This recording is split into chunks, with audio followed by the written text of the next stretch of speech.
Bugünkü mövzumuz Azərbaycanın ən yüksək, ən məşhur və ən çətin keçidlərindən biri Ömər aşırımıdır.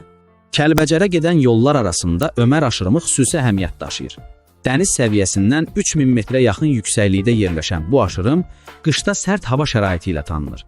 Qar qalınlığı bəzən metrlərlə ölçülür və yol uzun müddət bağlı qalır. Tarixən Ömər aşırımı həm ticarət, həm də hərbi baxımdan mühüm strateji nöqtə olub. Qarabağ müharibəsi dövründə isə bu keçid Kəlbəcərə aparan yeganə yolların biri idi.